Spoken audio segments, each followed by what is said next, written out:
relacionado, digamos assim, a dois contextos onde o Ministério Público atua, né, no direito penal, no direito criminal, envolvendo o dolo eventual.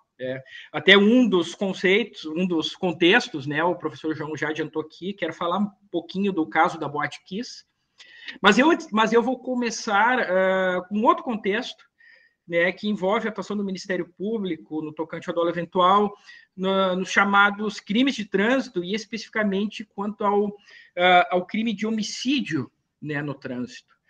Né? Antes de mais nada, né, o Ministério Público do Rio Grande do Sul ele é pioneiro na aplicação, na compreensão, no entendimento do dolo eventual, da aplicação do dolo eventual nos casos de homicídio de trânsito. Já há bastante tempo, enfim, colegas aí de todo o estado, eles têm esse entendimento de fazer incidir, de fazer aplicar a figura do dolo eventual nos homicídios de trânsito para se buscar uma punição mais severa a situações que, inclusive, geram grande repercussão na sociedade. Porque até então, o que se tem em termos de apenamento no Código de Trânsito, e ainda antes ainda do Código de Trânsito, a pena por homicídio culposo, na nossa legislação penal, sempre foi uma pena diminuta. Né? Sempre foi uma pena que na minha visão, nunca atendeu adequadamente os anseios da sociedade, dependendo do caso, né, que se tem em discussão. Né? Então, por isso se buscou uma nova compreensão com o passar do tempo, e aí surgiu, então, a questão do dolo eventual, especialmente aqui, até quero mostrar um material para vocês, no tocante aos homicídios de trânsito, tá? Que eu diria assim, dos delitos de trânsito, né, o homicídio certamente é o que mais gera repercussão na imprensa, enfim, até a nível nacional, a depender do caso. Tá?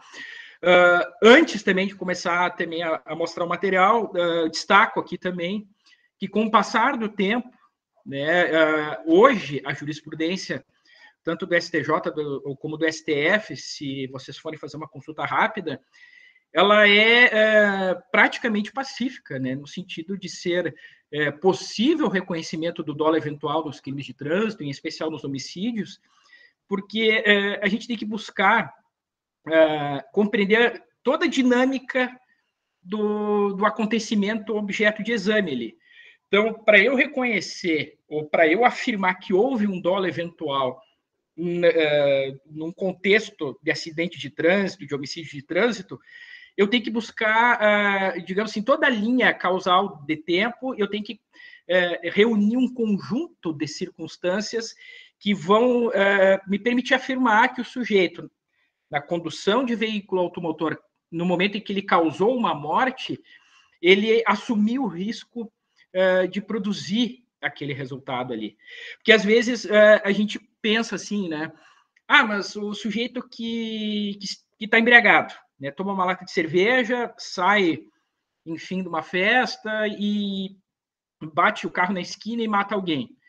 Aí, hoje, né, a embriaguez por si só, ela não é fator que justifique, né, o reconhecimento do dolo eventual.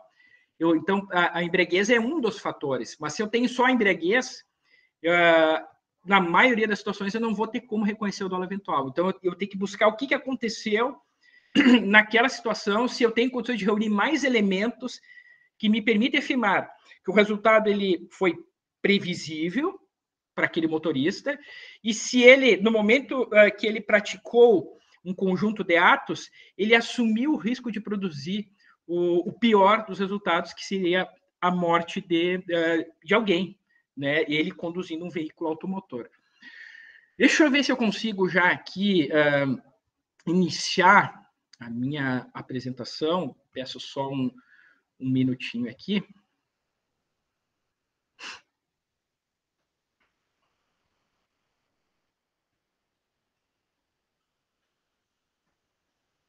Vamos só pegar aqui.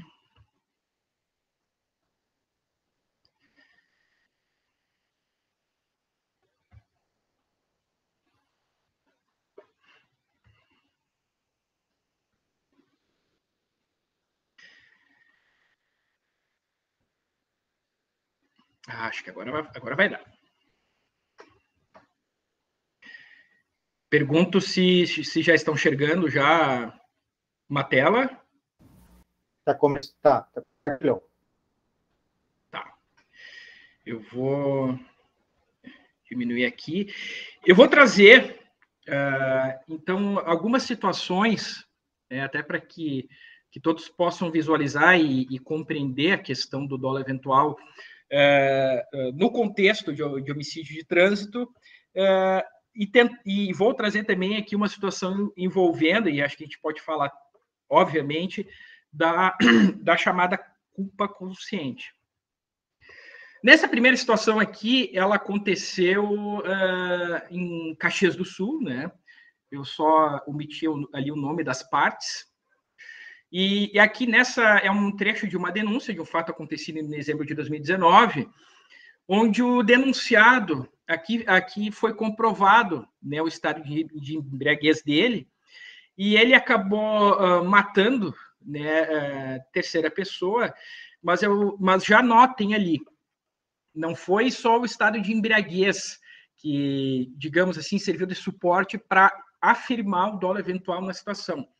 O sujeito, ele dirigiu na contramão por um determinado período ali, por um determinado momento do contexto fático, ele trafegou em alta velocidade e fugiu, né, de uma abordagem policial, né, que estava sendo feita ali naquele momento, né?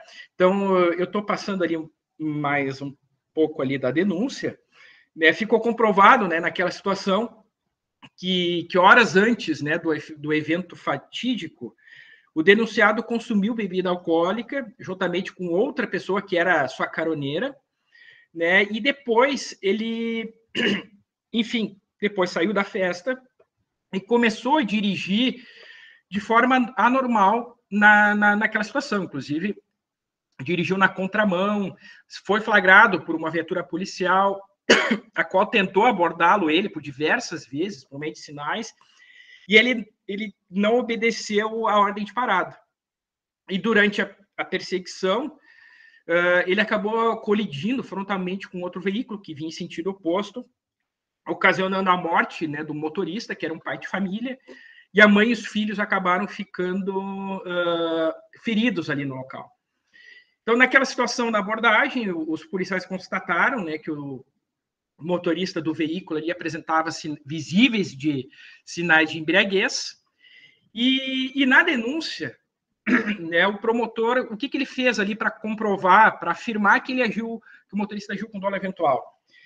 Ele disse que o denunciado praticou o delito agindo com dolo eventual, pois depois de ingerir bebida alcoólica, encontrar-se em estado de embriaguez, ele pegou a direção do veículo, dirigiu na contramão, ele foi alertado pela caroneira que estava na contramão e mesmo assim ele desprezou isso, e também, naquelas circunstâncias, ele fugiu em alta velocidade de uma abordagem policial.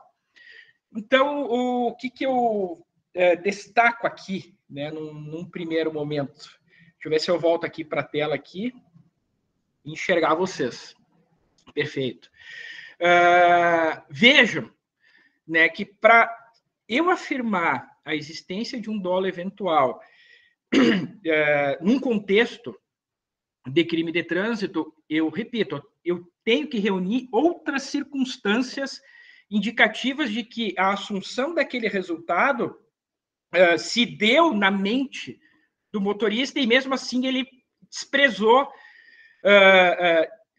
não deu bola e dentro da conduta dele, ele pouco se importou de que aquele resultado viesse a acontecer. Porque o dolo nada mais é a vontade de querer realizar o tipo penal. E aqui, todos esses comportamentos me permitem afirmar que ele quis sim realizar o tipo penal, não só pelo estado de embriaguez que ele se colocou ali naquela situação, mas ele pôs em risco, né, digamos assim, todos aqueles que se envolveram naquele contexto.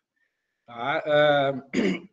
E essa situação aqui, eu trouxe para ilustrar um trecho de uma denúncia, de um fato que ocorreu em Caxias, houve embriaguez.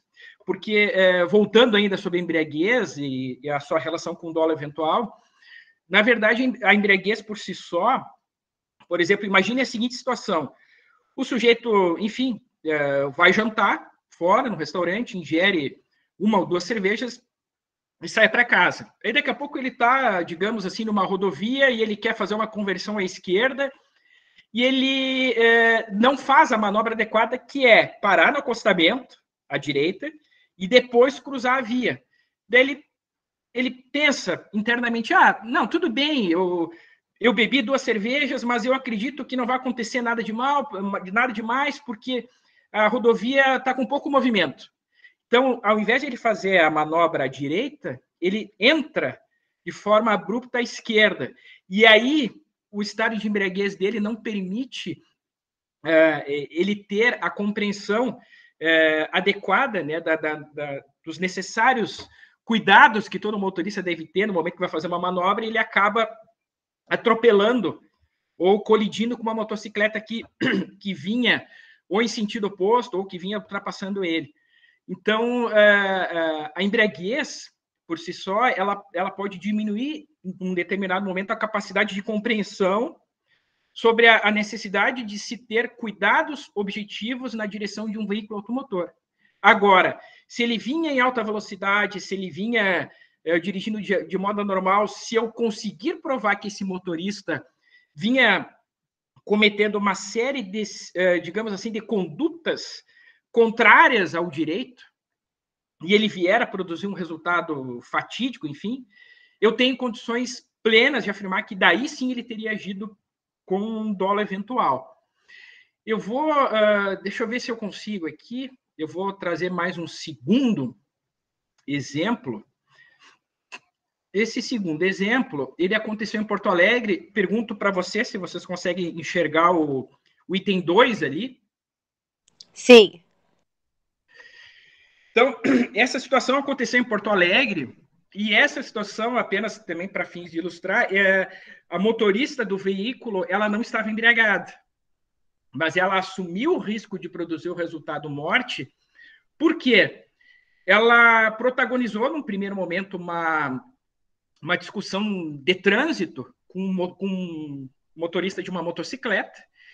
E aí, o que aconteceu? Ela, de forma intencional, ela jogou o veículo que ela dirigia, que é, obviamente, um veículo automotor com mais máquina, né? Ela jogou o veículo para cima dessa motocicleta e ela acabou prensando nessa motocicleta e o seu motorista num caminhão, né, ali na freeway, e esse motorista da motocicleta acabou falecendo, né? O que o colega promotor entendeu para afirmar que ela agiu com dolo eventual, né? Ele afirma ali da denúncia, né, que a denunciada na situação arremeteu o automóvel que conduzia contra a vítima devido à intrínseca temeridade da ação que empreendeu, e aí pela diversidade de tamanho e potência dos veículos envolvidos, e devido à natural maior falta de proteção do motociclista e sua passageira, vê-se que o êxito letal, tanto para a vítima como para a vítima sobrevivente, era totalmente previsível e que a acusada agiu com total indiferença à superveniência deste resultado. Essa situação aqui, que aconteceu lá em Porto Alegre, repito, a motorista não estava embriagada, mas ela tinha uma, digamos assim, uma arma, né, de maior potencial lesivo. Ela estava conduzindo ali um automóvel e ela prensou esse motociclista, enfim, que ela teve discussão junto a um caminhão.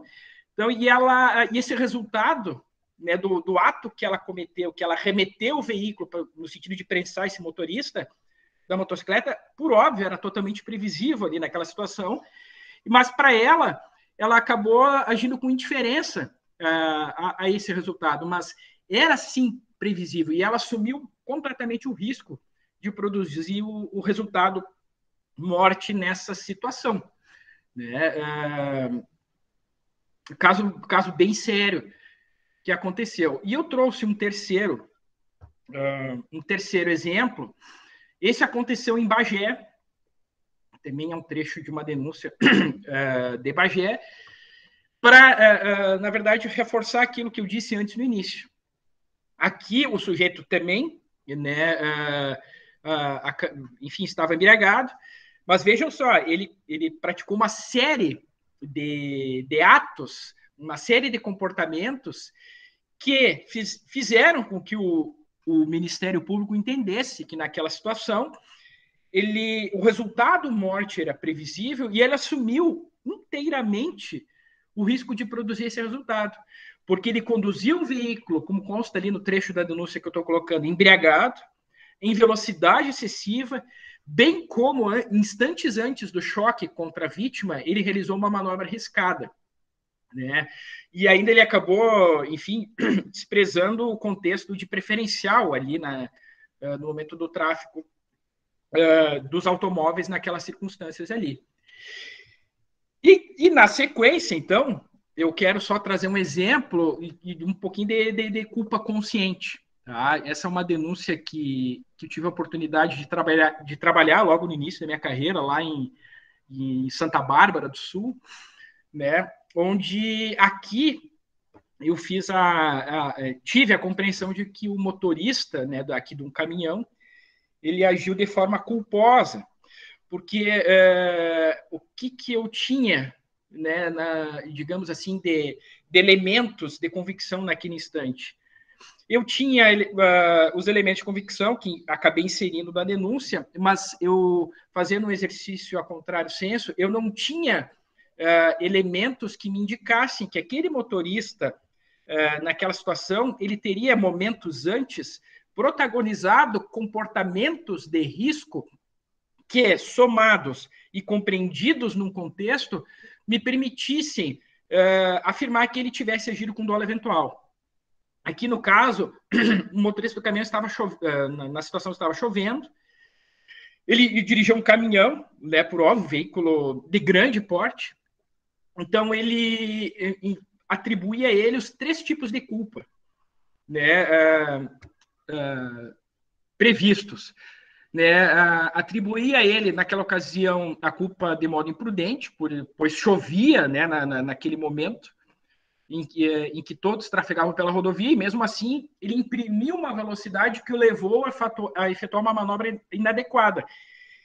A polícia rodoviária, quando fez o atendimento daquela situação, não concluiu a que velocidade aquele veículo estava, né, o veículo do denunciado. Entretanto, né, considerando o choque dos veículos, considerando o quadro, o cenário que se desenhou logo após o acidente, foi possível afirmar que a velocidade dele era inadequada, era incompatível para aquele cenário, especialmente aquele cenário de chuva, né, que tinha naquela ocasião.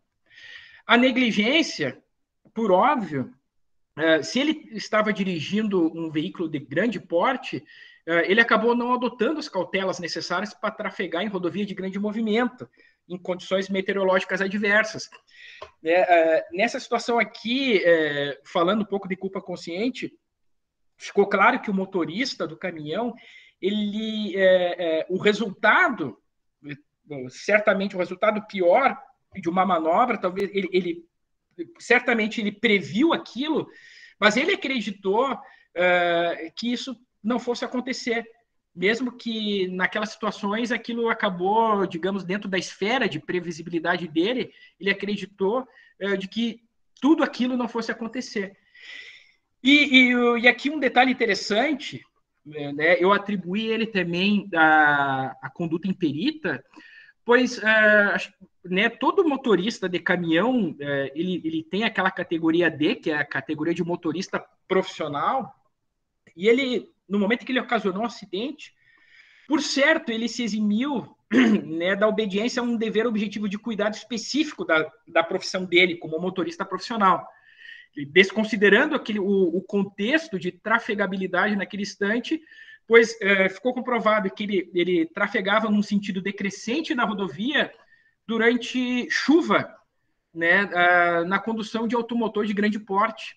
Né? Então, tudo isso fez com que, naquela situação, eu acreditasse que ele agiu com culpa e mais culpa consciente aqui na situação. Eu não tive, repito aqui, diferente daquelas duas situações anteriores, daquelas denúncias, eu não tive um conjunto de circunstâncias que indicasse que ele tivesse agido com um comportamento mais assim arriscado, até fora do comum, fora da previsibilidade. Então, a culpa aqui desse motorista na situação, ela cingiu-se, digamos assim, ao conceito clássico de culpa, que as formas clássicas de culpa. Na sequência, antes de voltar à tela aqui para vê-los, né, trago aqui uma jurisprudência do nosso tribunal que fala, né, uma situação de 2020, que ilustra aquilo que eu falei também no início sobre a compreensão da embriaguez. Né? O tribunal, enfim, tem entendimento de que a embriaguez por si só ela não compreende situação de dolo eventual. Né? Eu tenho que ter um conjunto de comportamentos, um conjunto de riscos que permitam que eu afirme naquela situação específica de que aquele sujeito ele fez assumiu o risco de produzir aquele resultado e pouco se importou naquela situação de que o resultado trágico viesse a se confirmar. Então, esse julgado da Terceira Câmara, de julho de 2020, ilustra a questão da embriaguez, né? E também trago aqui, passando e indo direto ao ponto, também, né, um julgado, né, do nosso tribunal bastante interessante. Deixa eu só me situar aqui, que fala, né, sobre a diferença da culpa consciente e do dolo eventual. Né? Eu só sublinhei ali para que vocês também tenham acesso.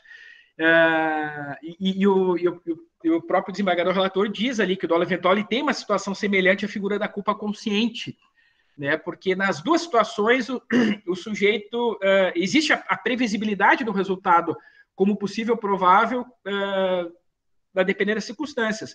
Só que enquanto o sujeito que atua com culpa consciente, ele vai orientar a sua conduta a uma finalidade ilícita, agindo de modo a evitar o resultado típico previsto como possível.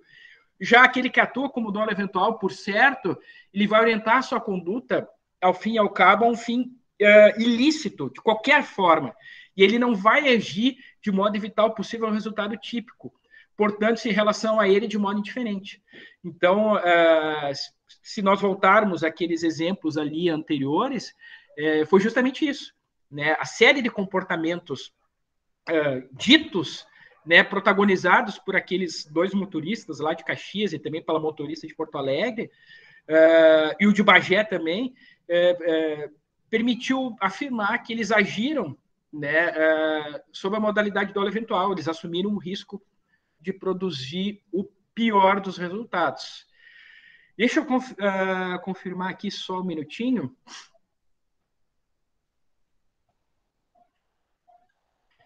Deixa eu voltar aqui para a tela de novo. Vamos lá.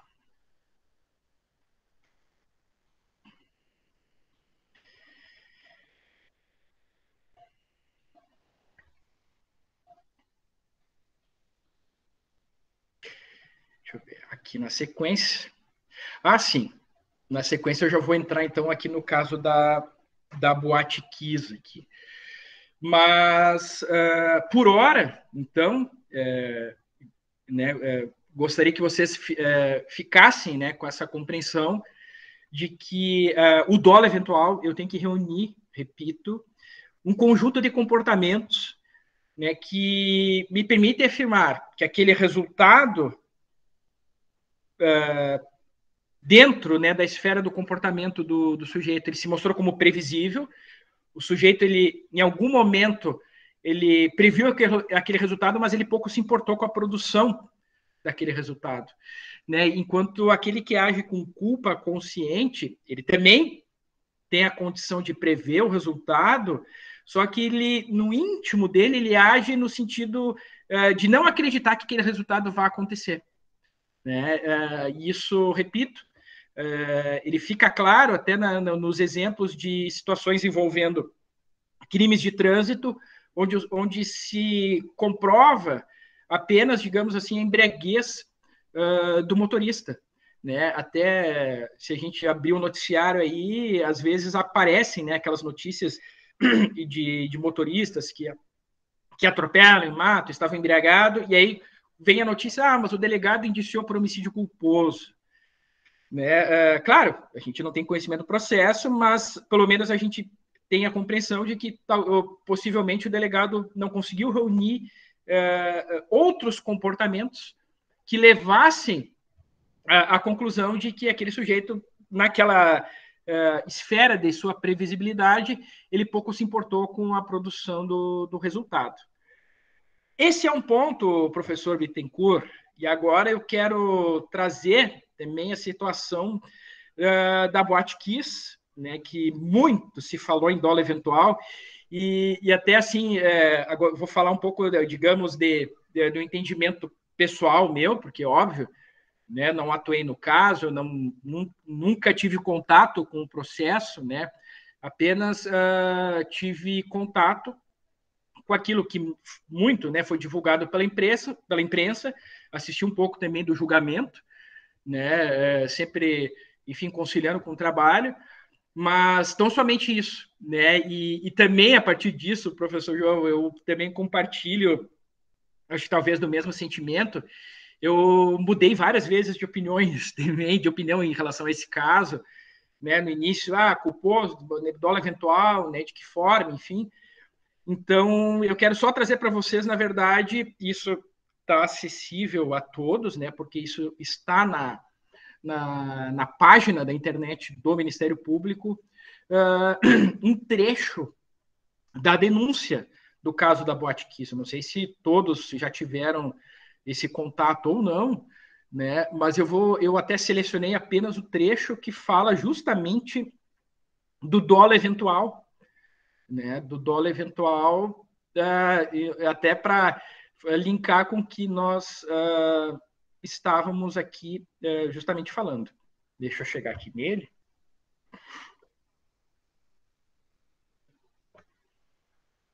Aqui, ó. Para quem não viu ainda, mas está lá disponível no site do Ministério Público, a denúncia do caso Kiss ela foi descrita e definida em capítulos, né? E o capítulo 1.2 lá fala justamente do dolo eventual, né? E aí percebam que na descrição do fato, né, os colegas promotores lá disseram que os 4 réus assumiram o risco de produzir mortes das pessoas que estavam na boate, revelando total indiferença e desprezo pela segurança e pela vida das vítimas. Por quê? Né? E aí eles elencaram alguns aspectos que restaram provados ao longo da investigação e também ao longo de outros expedientes que tramitaram ali. E aí eu vou tratar rapidamente aqui, vou só mencioná-los, né? Um deles, né, o que consta ali na letra A, foi a questão do fogo de artifício, né, que sabidamente ele era inapropriado para o local, pois ele se destinava aos externos. Não sei se alguém acompanhou ali o julgamento, né? Mas se eu não me engano, acho que o dono da loja que vendeu os fogos, né, para um dos integrantes da banda, afirmou em plenário de que ele teria avisado, né, o integrante da banda de que aquele fogo ali era só para uso externo, enfim, e tudo mais. Tá? Os colegas também naquela denúncia fizeram um adendo ali e colocaram ali digamos assim, uma questão entre parênteses que está ali nesse item 1 que vocês estão enxergando na tela, né, onde eles sustentam, inclusive com base no próprio entendimento do STF, na situação de que, por óbvio, né, o contexto ele era indicativo de afastamento da hipótese de culpa consciente, né, porque a culpa consciente ali, segundo constou na denúncia, ela pressupõe a adoção de cautelas que permitam confiar, ainda que de modo breve, leviano, né, de que aquele resultado, de que o resultado morte não iria acontecer. Né, o que não ocorreu, né, na situação do caso da Boate Kiss, porque foi uma série de fatores, né, nos quais os 4 denunciados tiveram, né, influência, tiveram, digamos assim, que não dizer, gerência sobre todos eles, eles poderiam dar um outro rumo ali para aquela situação. Na letra B, né, no sentido de comprovar o dolo eventual, né, a denúncia afirmou que o ambiente, foi constatado que o ambiente da boate era visivelmente inapropriado para shows do tipo como que foi feito, né? Porque eles tinham, inclusive, a própria estrutura da boate tinha madeira e cortinas de tecido, e tinha também a questão da espuma, né, que era altamente inflamável e tóxica, sem qualquer tratamento anti-chama.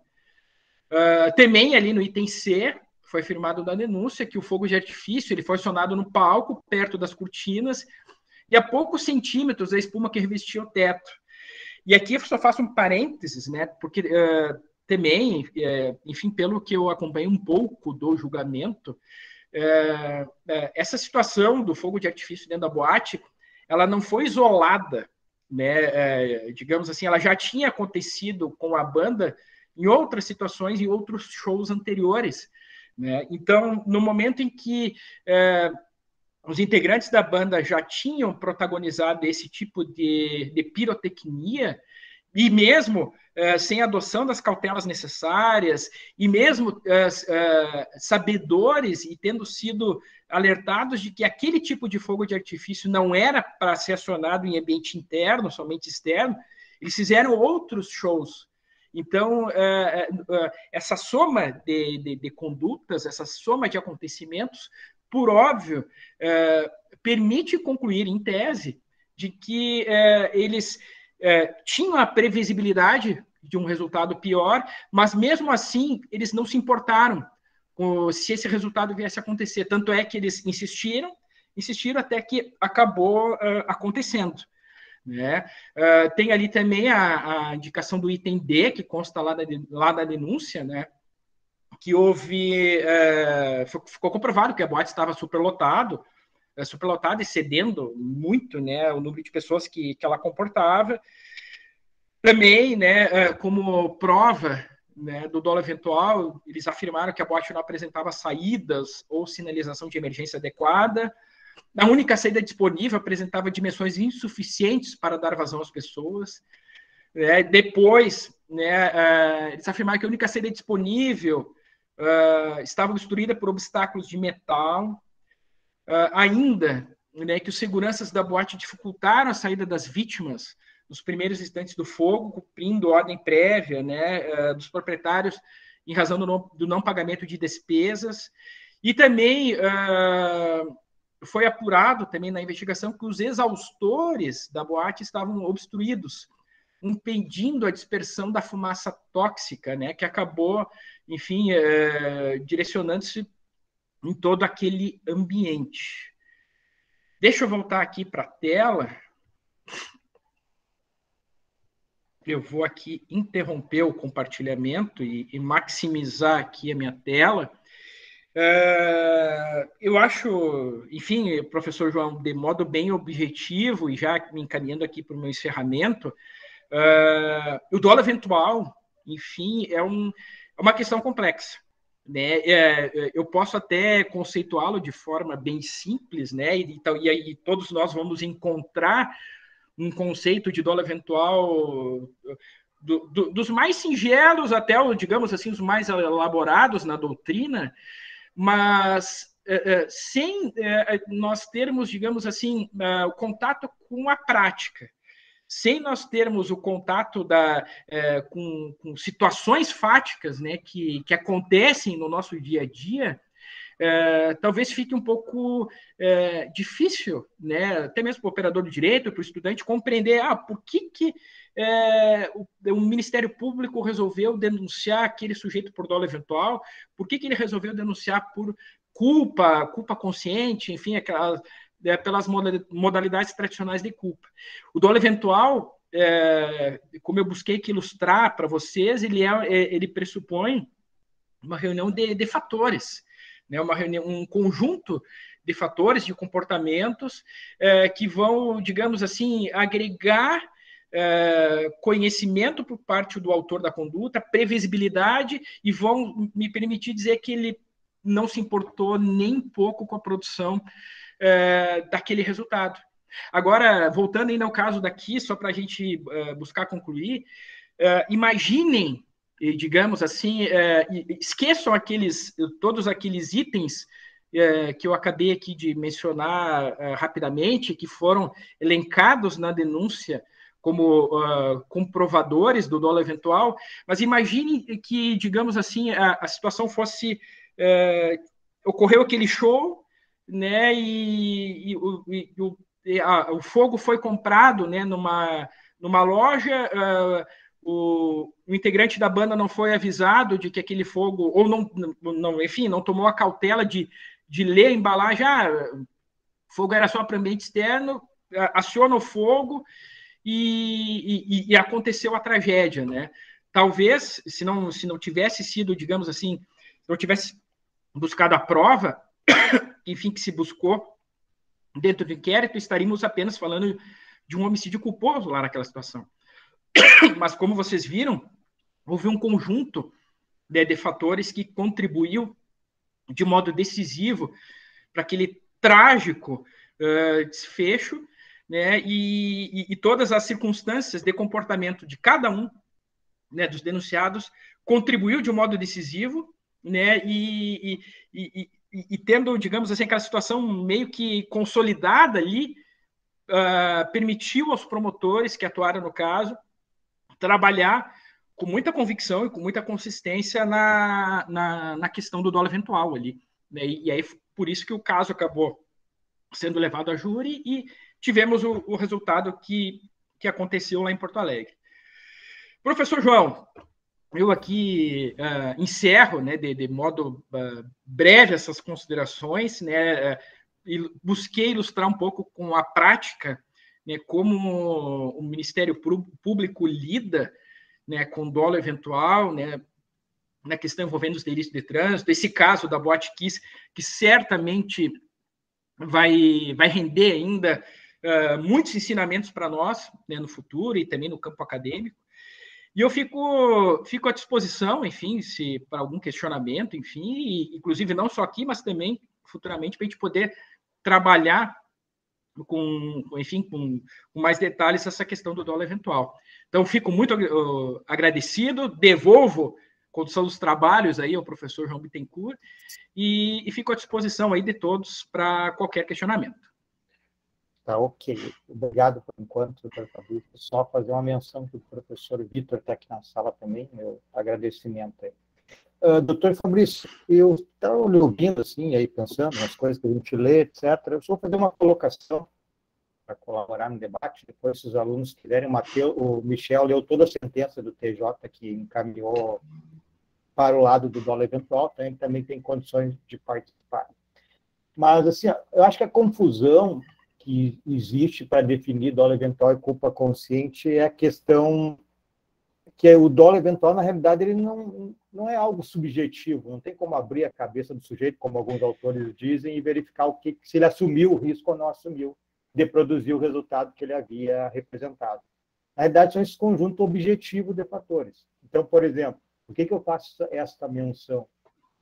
Aí, ouvindo, eu fiquei pensando, se eu pegar o dono da Boate Kiss, e perguntar, se ele imaginasse que alguém morreria, ele ia fazer aquilo? Me parece que a resposta seria não. Mas isso é uma questão subjetiva. E a questão objetiva, que são aqueles elementos todos que foi citado aí, que é a espuma totalmente inadequada, que é o fogo, que é a superlotação, os outros itens, são questões objetivas que, se essa pessoa parasse um minuto para pensar, né, ele conseguiria representar tranquilamente que isso teria um risco, e esse risco ele não poderia evitar, né, de se concretizar. Então, me parece que a questão é essa, que confunde muito se é dolo eventual ou culpa consciente, são esses requisitos objetivos, né? Pois é, e até aproveitando, né, desde a época que aconteceu, enfim, essa tragédia, eu até ouvi, enfim, de pessoas próximas, e de pessoas leigas, a maioria delas em direito, dizendo o seguinte: mas eles não acordaram aquele dia e quiseram matar todas essas pessoas. Como é que eles vão a julgamento, né, no tribunal do júri? Então, é difícil explicar para o leigo, né, o que é o dolo direto, o dolo eventual, enfim, a culpa, né, suas modalidades de culpa. É difícil, mas muito se falou nesse sentido, né? Muito se falou, eles foram submetidos ao julgamento do tribunal de júri de forma injusta. Não, né, como consta na denúncia, enfim, na própria sentença, foi uma série de fatores que levou à conclusão de que eles tinham condições totais de prever aquele resultado, mas eles não adotaram nenhuma cautela, nenhum comportamento que visasse evitar esse resultado. Né? E chegou, acho que um ponto ali, que consta, inclusive, também na denúncia, de que eles, na verdade, eles não tinham controle nenhum sobre esses fatores, né, que, somados, enfim, ocasionaram a tragédia que aconteceu. Michel, quer falar? Primeiramente, dar os parabéns para o doutor Fabrício aí, que faz um tempo que a gente não se via, né, doutor? Agradecer ao senhor por estar Verdade. Participando aqui conosco. Certamente agrega muito para o nosso debate, para o nosso grupo de criminologia. Eu li a sentença, que são, né, 121 páginas a decisão nesse sentido, e a gente percebe que há uma discordância até mesmo no meio jurídico, né, com os desembargadores, juízes, tem entendimentos diversos, né, nesse sentido. Eu acho que é mais ou menos nessa linha que o senhor comentou. Explicar para o leigo é algo difícil, né? E creio que com seus exemplos assim do dia a dia de questões práticas fica mais fácil. Mas ainda assim eu vejo que é algo bem difícil, é uma discussão que gira em torno disso, né? Porque nesse exemplo, buscando os julgados, né, a jurisprudência, a gente vê muito no sentido desses exemplos de acidente de trânsito, né?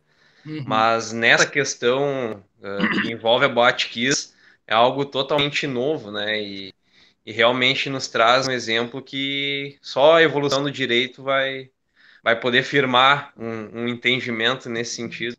Mas apenas agradecer a sua explanação e, no meu ponto de vista, creio que sanou toda e qualquer dúvida que eu tinha. Ô, João, me permite interromper sua aula para perguntar? Já ia passar aí, nosso egresso aí, grande Gustavo.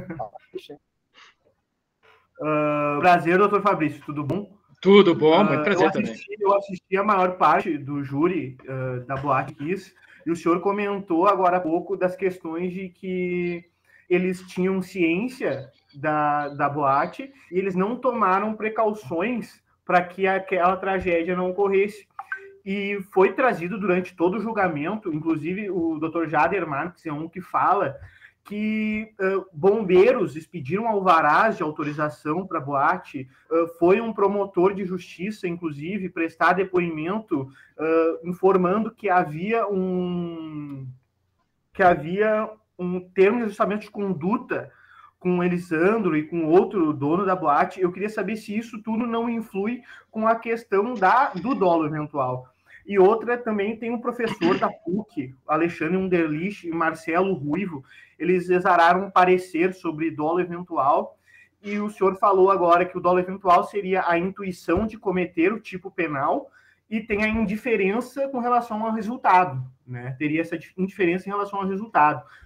E no dia da tragédia, o dono da boate estava dentro da boate, a mulher do dono da boate estava dentro da boate, os próprios cantores estavam dentro da boate, então, pelo menos para mim, não parece crível essa hipótese de indiferença ao resultado, sendo que eles estavam dentro da boate. Eu queria saber qual a opinião do senhor quanto a isso. Gustavo, né, primeiramente, é um prazer aí também falar contigo. Eu te diria que também naquilo que eu assisti também do julgamento da Boate Kiss, acho que talvez esse tenha sido um dos pontos mais delicados com os quais eu me deparei assistindo, enfim, o julgamento de fora, em relação a tudo isso, né? Se disse ali, enfim, de que eles saíram, de que depois não avisaram no sistema de alto-falantes do que estava acontecendo, enfim, né? Mas é um aspecto, eu acho que eu diria que ainda rende, né, discussões, e eu, assim, confesso, enfim, compreensão pessoal minha, sem contato com o processo, nada, eu confesso que isso põe, para mim, uma certa dúvida, né, em relação ao comportamento deles, mas eu diria assim, no momento final do iter criminis, né, do percurso criminal, né, esse comportamento final ali, talvez eu pudesse levar em consideração no momento de aplicação da pena. Pois né? mas isso eu ia perguntar para o senhor, daí se ele influía na dosimetria da pena, mas com relação à classificação do crime, seria culpa consciente ou iria... O Jader até sustentou uma inexigibilidade de conduta adversa eu vi. Não, eu achei bem interessante e assim, até admiro muito, né, o trabalho do Dr. Jader.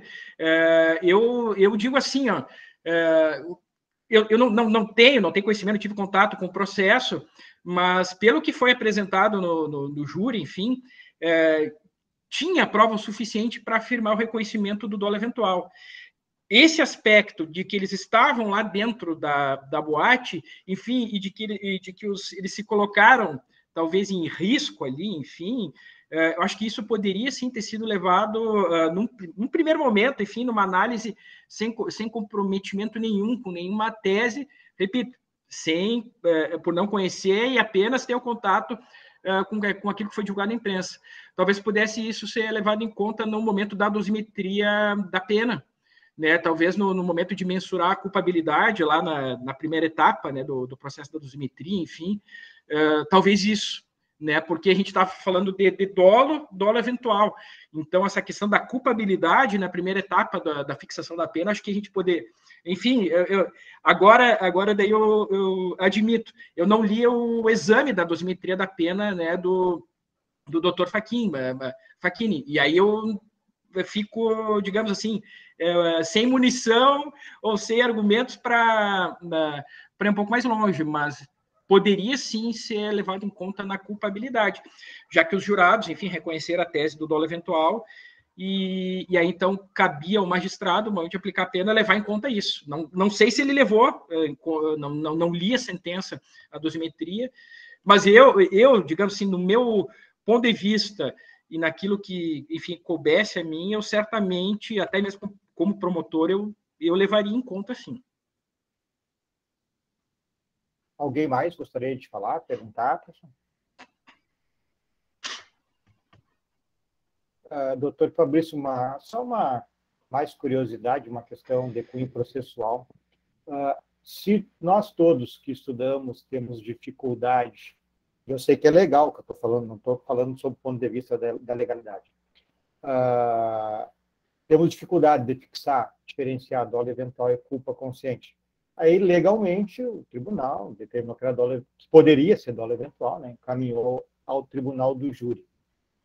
É uma missão difícil, né, para esses jurados. Se nós temos essa dificuldade, não sei se justo ou correto, enfim, não sei qual o termo a utilizar, destes leigos definirem essa situação. Professor João, eu não tenho dúvida quanto a isso. Eu acho que, ainda mais num caso desse, né, de tamanha complexidade, de tamanha repercussão, eu não tenho dúvida realmente quanto a isso. E aí, enfim,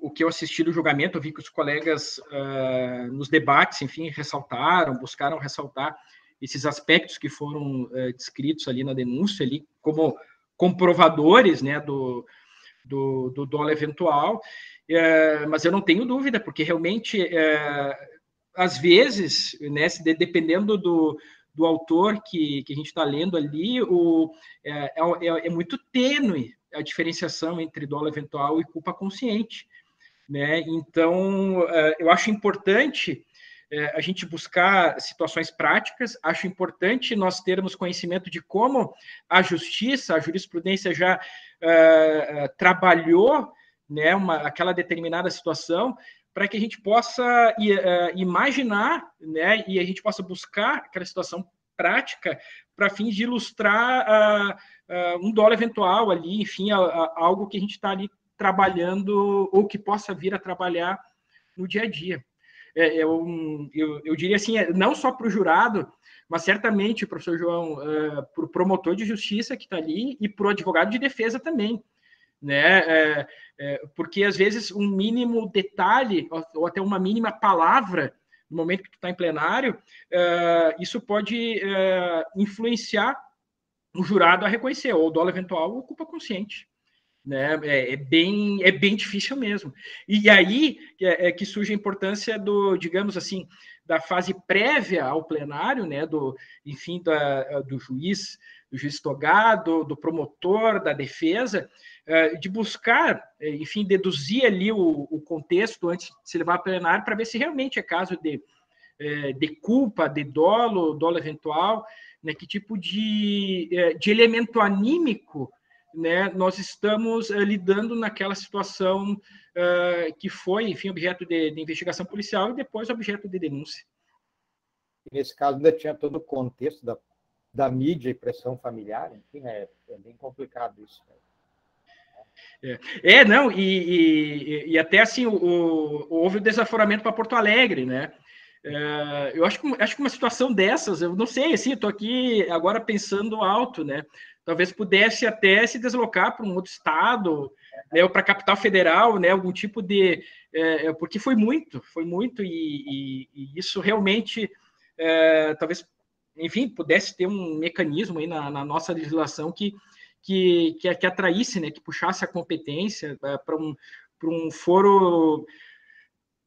eu diria assim, o mais neutro possível, né, naquela situação ali, né? Então, mas enfim, é a nossa legislação, a gente trabalhamos com ela, defendemos a constitucionalidade dela, mas são situações práticas que nos fazem muito a pensar, e é por isso que estamos aqui, né? E acho que esse pensamento, a dúvida, enfim, acho que é importante a gente lidar com isso, especialmente nos bancos acadêmicos.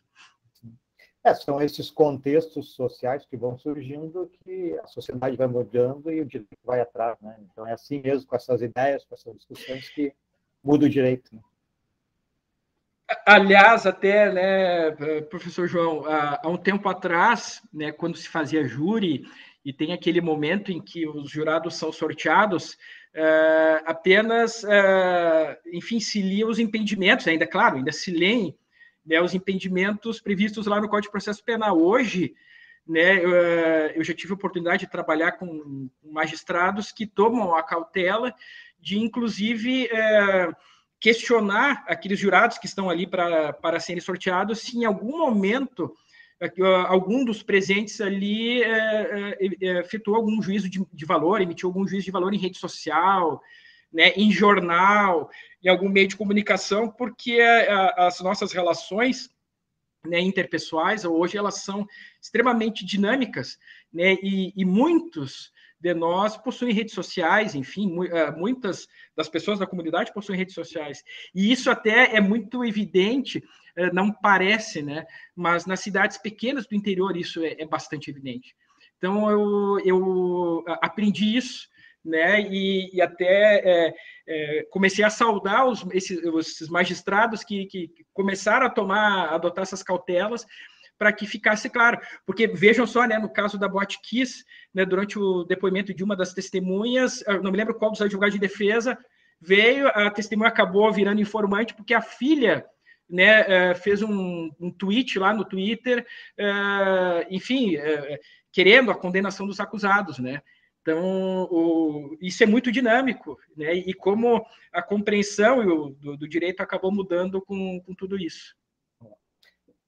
A gente tem esses debates aí, a questão aí que está em pauta sempre, e a gente tem essa dificuldade, nós, da área jurídica, de definirmos, e imagino o pessoal que não é da área jurídica, mas essa cobrança existe, né? Nós temos agora em pauta aí há alguns anos a questão da liberdade de expressão, né? Então, são discussões que a gente tem que ouvir muitas pessoas falando, e e aqui temos vários alunos, até é bom para eles compreenderem isso, né? E essas discussões são jurídicas, a gente vai ouvir fora do meio jurídico, como ouço no posto de combustível, essas coisas todas, né? Mas, na realidade, a gente tem que achar a solução jurídica que é a mais adequada para todas as pessoas, né? Verdade, bem isso aí. Mas é isso, então, antes de agradecer o Dr. Fabrício, eu quero fazer um agradecimento especial a todos os alunos que estão aqui presentes. Nós estamos em férias ainda, né? Cansados de EAD, há 2 anos em EAD, né? E na próxima quinta nós nos encontramos em sala de aula. Então, eu quero fazer esse agradecimento e ponderar, pessoal, que vocês estão aqui, são 20, tinha 20, 21, nós somos 200, quase 200, não sei quantos entraram agora. São pessoas, são alunos que têm um diferencial, obviamente, né? Estão aqui buscando algo mais, estão nas férias, durante a noite aqui, assistindo esses assuntos, que são bem técnicos, né? Mas são do nosso métier, do nosso dia a dia, e vocês terão que enfrentar ali na frente, seja num concurso, seja na vida profissional, como advogado, qualquer área, né? Então, eu quero deixar aqui meu agradecimento, meu reconhecimento a todos vocês que estão presentes aqui. É um passo importante já para a carreira de vocês. Agradecer ao professor Vitor, que está ali também, né, nos assistindo, nem é da área jurídica, eu acho que ele está homenageando o doutor Fabrício. Eu, na época, ele vê quase todos os dias, né? Então, doutor Fabrício, quero lhe agradecer pela disponibilidade. Para quem não sabe, o doutor Fabrício ainda está de férias, né? E no momento que eu tive uma breve conversa com ele, imediatamente se colocou à disposição, e provavelmente tenhamos mais alguma coisa presencial aí no futuro. Então, meu agradecimento em nome aí da nosso grupo de pesquisa, de todos os alunos do Direito da UFA. Muito obrigado, doutor Fabrício. Fico muito agradecido, né? Enfim, um agradecimento especial ao professor João e também a todos os que estiveram aqui, aos estagiários do Ministério Público, que eu estou vendo na tela, agora tá o Léo aí também. E eu fico muito agradecido mesmo e à disposição, professor João, né, para o debate, para a troca de ideias, enfim, na área penal. É uma área que eu tenho uma paixão muito grande, né? Eu praticamente